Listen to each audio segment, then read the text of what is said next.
एक बार फिर स्वागत है दोस्तों वीसी क्लासेज में। और आज लेकर मैं फिर उपस्थित हूँ तत्सम तद्भव का प्रैक्टिस सेट लेकर। तो आइए देखते हैं आपकी तैयारी कितनी है।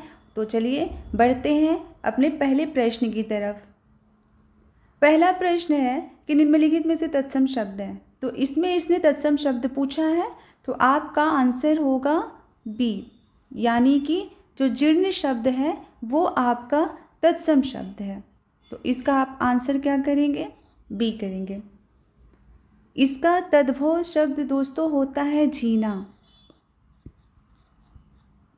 मान लीजिए प्रश्न आ गया कि जीर्ण का तद्भव क्या होगा, तो आप लिख देना झीना।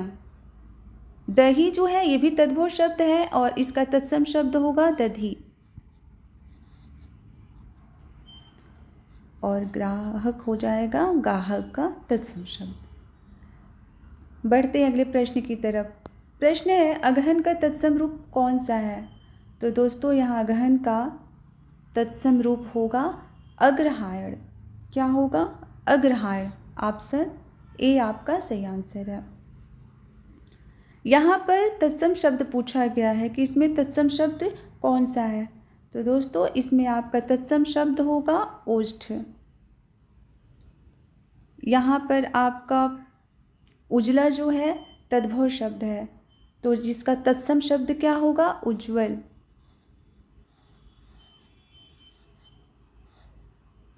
उत्साह का होगा उत्साह।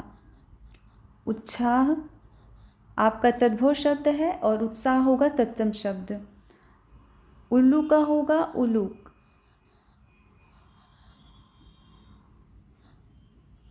इस तरह आपके 3 प्रश्न और भी तैयार हो गए हैं। बढ़ते हैं अगले प्रश्न की तरफ। अगला प्रश्न है परिवार का तत्सम रूप है। परिवार का तत्सम रूप होगा दोस्तों प्रतिपदा। ऑप्शन सी आपका सही आंसर होगा। अगला प्रश्न है दोस्तों कि तत्सम तद्भव का संगत युग्म क्या है? तो इसमें आपका संगत युग्म होगा पर्यक और पलंग, यानी कि तत्सम और तद्भव का होगा पर्यक। ये पर्यक जो है आपका तत्सम है और पलंग जो है ये तद्भव शब्द है, तो ये दोनों ही युग्म संगत है। बाकी ये सब असंगत है, क्योंकि घोटा का घड़ा नहीं घोड़ा होता है और शत्रु का सत्य नहीं शत्रु होता है। बढ़ते हैं अगले प्रश्न की तरफ। अगला प्रश्न है कि कपित का तद्भव शब्द है। तो दोस्तों कपित का तद्भव शब्द होगा कैथा। इसका आंसर क्या होगा? बी होगा। बाकी कपूर का तद्भव शब्द होगा कर्पूर। कर्पूर हो जाएगा। केला का कदली हो जाएगा। खजूर का हो जाएगा खरजूर। ये आपका सही आंसर होगा। बाकी कपित का पूछा था तद्भव क्या होगा, तो कैथा होगा, आपको मालूम ही हो गया। बढ़ते अगले प्रश्न की तरफ। अगला प्रश्न है कि तद्भव शब्द है, दिए गए शब्दों में कौन सा शब्द तद्भव है? तो इसमें दोस्तों आपका जो पूंजी शब्द है ये आपका तद्भव शब्द है। इसका तत्सम शब्द होगा पुंज। पुंज आपका यहाँ पर तत्सम शब्द होगा। बढ़ते हैं अगले प्रश्न की तरफ। अगला प्रश्न है बेंत का तत्सम रूप क्या है? तो बेंत का तत्सम रूप होगा वेत्र। ऑप्शन सी, माफ कीजिएगा, आंसर बी आपका सही है। एक तत्सम शब्द है, यानी दिए गए शब्द में कौन सा तत्सम है? तो इसमें डांकनी होगा, यानी कि डाकिनी आपका तत्सम शब्द है। अगला प्रश्न है कि तद्भव शब्द कौन सा है? तो इसमें तद्भव शब्द होगा 14। बाकी जितने भी ये शब्द हैं ये आपके तत्सम शब्द हैं। अब 14 का तत्सम क्या होगा? तो इसका तत्सम होगा चतुर्दश।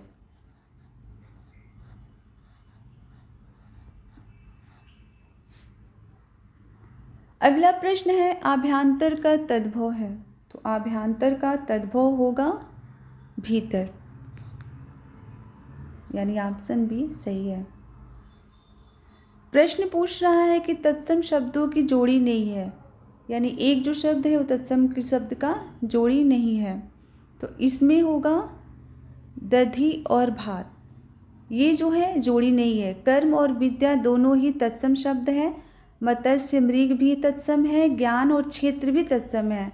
दधि नहीं है, क्योंकि दधि और भात नहीं होता है। दधि का जो तद्भव होता है वो होता है दही, तो इसलिए दोनों ही, ये जो भात है आपका तद्भव है, इसका तत्सम नहीं है, तो ये युग्म असंगत है।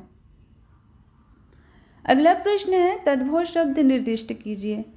तो तद्भव शब्द आपका है इसमें आधा, क्योंकि आधा का तत्सम होगा अर्ध।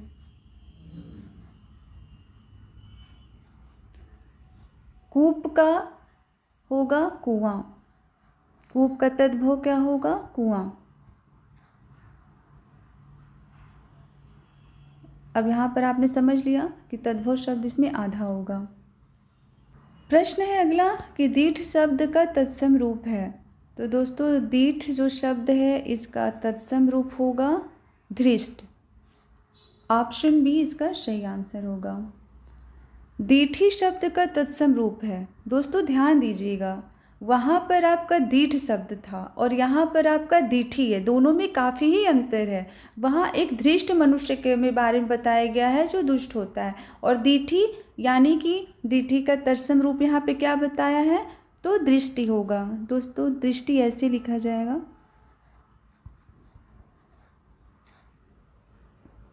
तो यहाँ पर ये दृष्टि की बात कर रहा है, इसलिए आप लोग उलझन में ना पड़िएगा। यहाँ पर आपका आंसर होगा दृष्टि।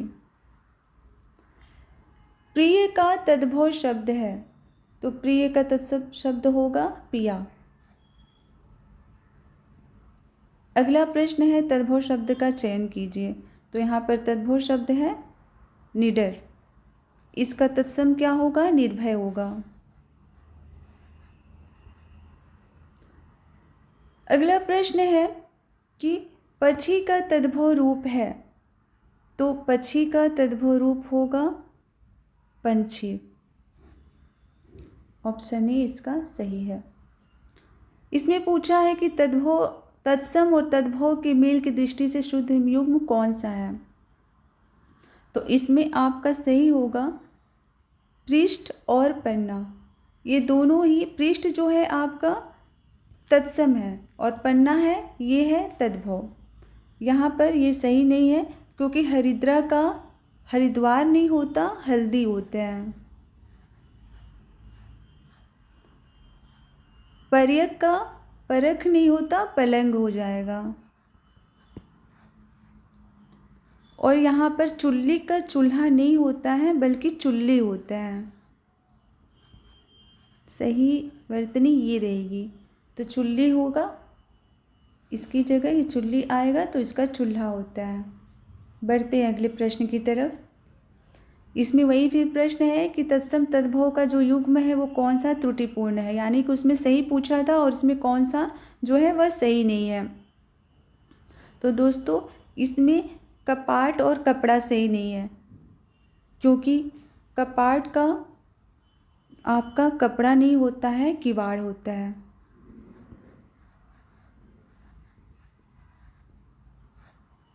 बाकी सब चाहिए। वचन का वैन होता है, पुराण का पुराना होता है और गंभीर का गहरा होगा।